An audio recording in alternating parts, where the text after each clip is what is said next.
Doctrinal Perspective, Lesson 3.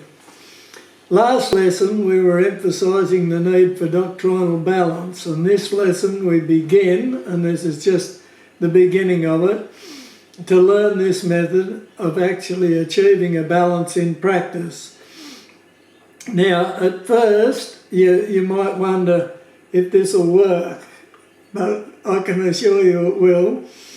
If you take it all on board, I'm sure you'll find it of great value as you go through life, as you study the doctrines and time passes and you try to get a really good grasp on the doctrines. I'm sure you'll find this to be a real help. We call it the Godhead method. In the past it was taught, particularly in Baptist circles, but it has been abandoned in modern times simply because the doctrines themselves have been largely abandoned. You don't hear now, like when I was a young man, thousands of young men were studying the doctrines intensively and getting caught up in the doctrines and being passionate about the doctrines, and the doctrines were the things that were causing their Christian life to glow with the heat of desire to serve the Lord. And back then it was so easy to get out of balance in doctrine. Now hardly anybody learns the doctrines at all, and certainly very few people really get stuck in and study and study and study and have a problem with balance because they're just not learning the doctrines at all. I long for the days that when the young people, particularly young men, studied and studied and studied these doctrines. But I think that time will come again. I think there'll come a time when the church in the West will come under persecution, and when it does, then these things will matter so much, because we'll not only need to know what we believe, we'll need to know why we believe it. And that's what the doctrines are all about, why we believe what we believe. Right, so having had that little lecture, how does this method actually work? The church, the body and the bride. Well, there's a few things that we need to look at. First of all, it gives us a standard for the use of our time when we study.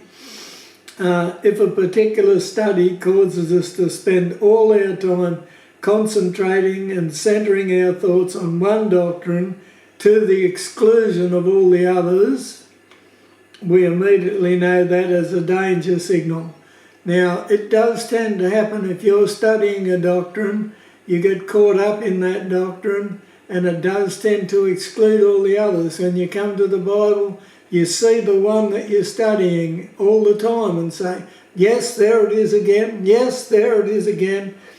And there's a danger signal that should ring in our mind when we're centering all our thoughts and all our study to the exclusion of all the other doctrines. That's when we look for as a danger signal. It must be noted, however, that this is a long-term thing. Each doctrine, as we study it, thrills, edifies and absorbs us. It permeates our life and being and draws us in worship, wonder, love and gratitude to Christ. And that's what the doctrines are to do. That's what they're there for. And this all takes time. Depending on your situation, it takes days or weeks, months, and sometimes even years. And the danger lies in how long. Some subjects are so great that in an attempt to assimilate them, they swallow us. We don't assimilate them, we don't swallow them, they swallow us. They become all-encompassing in our lives. And there are many subjects like this in the Scriptures, because the Scriptures reveal the mind of God. And our little minds are so little that when we come to grasp these subjects, they are just so big. And we look and we say, yes, I'm making progress, I'm making progress, I'm making progress. But in the end, the doctrine swallows us. We don't swallow it. Subjects like the sovereignty of God and the free will of man, how we put those two things together, how we keep them in balance. Faith and works, right? These sort of subjects. Eschatology, the study of end times. Have you ever struck anyone and all they can talk about is end times things, the apocalypse, what's coming in the future, the signs of the times. Right, I love all these things and I've studied them and I've been caught up in them. And you can easily get out of balance when you study these things. And then there are many of them, of course, and the church, the body and the bride too. You can easily get caught up in each one of these and study them and learn about them, and they're wonderful doctrines and they will have a great benefit in your life as you study them. But still, the warning is there, you must be in balance and you must keep them in balance. And so, to avoid being swallowed by any doctrine, we can fit it into its place in the overall doctrinal mosaic or jigsaw puzzle, right? Encompassed by the church, the body and the bride. This Trinity, this triunity, covers all the doctrines, like all the doctrines fit into this pattern and can be checked against it. And we'll see how this can actually be done as we go along. Firstly, they fit into a specific place in one of the three.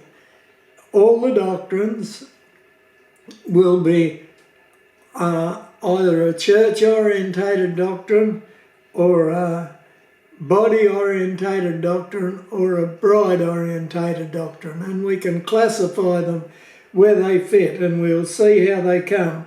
But secondly, they must also fit into the three. Now, they'll specifically fit into one, but they also will fit into the other two. A church-orientated doctrine will also have an aspect of it that is bride-orientated and body-orientated. And so we'll classify them, we'll say, this is what makes a church-orientated doctrine, this is what makes a body-orientated doctrine, and this is what makes a bride-orientated doctrine. But we'll understand that even though they are specifically orientated to one, they must fit with the other two. And if they don't, we've got something wrong. Right. No true doctrine can be isolated completely to only one. So we can balance a doctrine by looking at it from these three aspects, the aspects of the church, the body and the bride. Beginning with the specific one first and then deliberately going on to the others. And this will give us perspective. It's as if we're able to see a doctrine in three dimensions instead of only one, and that's what we want. This is to give us a view. Some teachers don't say we see the doctrine, they say we view the doctrine, as if we stand back and we look at it. We've looked at it closely, then we stand back and we put it in its perspective. Some people say we perceive the doctrine. Now, I don't care how you say it, it's the same thing we're trying to say. That we look at a doctrine and we say, this is a church-orientated doctrine. And then we step back and we view it or we perceive it in its three dimensions, and we can get a much better perspective on it. We have to deliberately allow study time to get this perspective, And if we don't, we will soon be out of balance, and we ourselves will probably not be aware of it. It is so easy to get out of balance. Then, this method gives us a check on whether we have our doctrine right or not, and this helps us maintain balance. Because we look at it in one dimension first, we'll say a church-orientated doctrine, and then we stop and we step back and we view it in an overall sense of the three perspectives.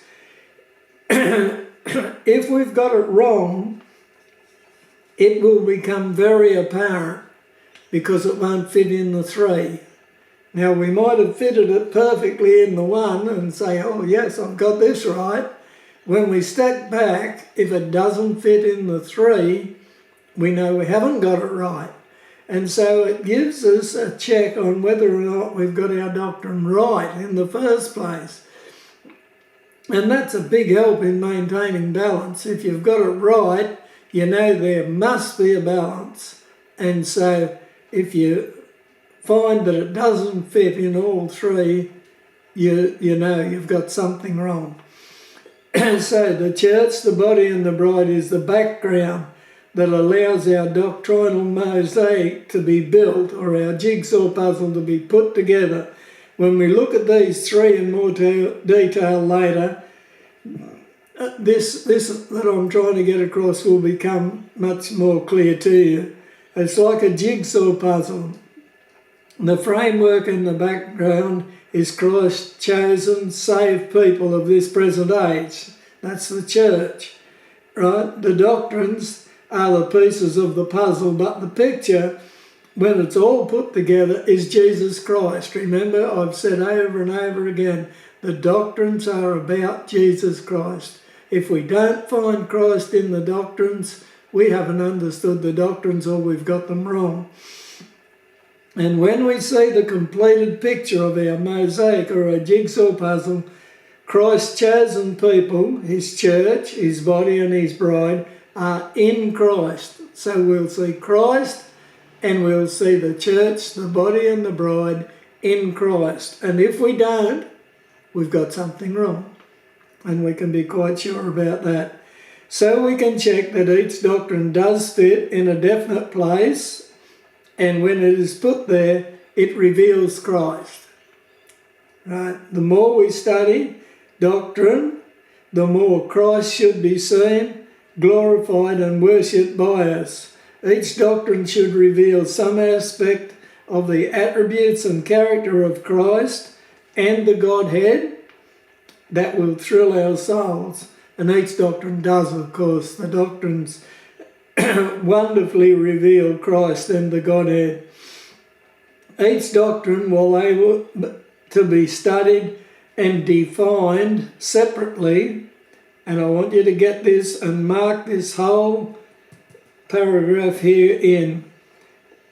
Each doctrine, while able to be studied and defined separately, will never counteract another, never contradict another, always be complementary to all others, always be cooperative with all others, always be in perfect harmony with all others. If it fails in any of these aspects, we can know that we've got something wrong somewhere. So we've got a lot of checks and balances built within this idea of getting a balance on doctrine. We've got a lot of different aspects of it to help us know not only that we've got the doctrine right, but that we've got it in balance and we can keep it in balance. And then let's note that this way of maintaining a balance and finding a balance gives us three starting points where we can check a doctrine. It means we can look at the same doctrine from three different angles, knowing that we've got a place to start again if we get lost along the way. Sometimes when we're studying a doctrine, we'll study it, and if we've decided, yes, this is a church-orientated doctrine, and we're studying it and we get lost, we lose our way. we can look back and say, now wait a minute, is there any other way I can approach this doctrine? And we can look at it and say, yes, well, it must also be a body-orientated doctrine, and it must be a bride-orientated doctrine. So we can look at it and start again. It gives us grid reference points on our doctrinal map, if you like to look at it that way. And this also helps us to maintain a balance in our doctrinal perspective. And so I like to think of it as looking at the doctrines in 3 dimensions, and it gives us that better picture, more clear picture of the doctrines. For this method to be of any use to us, we must of course know at least the basic truths about the church and the body and the bride, what and who they are and what they are about. The Bible is very clear and specific on these 3, and the point of these lectures is to study them in some detail and so build a background to work on. Now we'll start to look at the church, the body and the bride now. It's not accidental that they are placed in this order, the church, the body and the bride, for in a sense they are a progression. Now, is that, would we expect that? Well, we would, wouldn't we? The Bible is progressively revealed, and as we come to look at these things, we would expect there to be a progression. And of course there is. The first thing we have is the church. And the church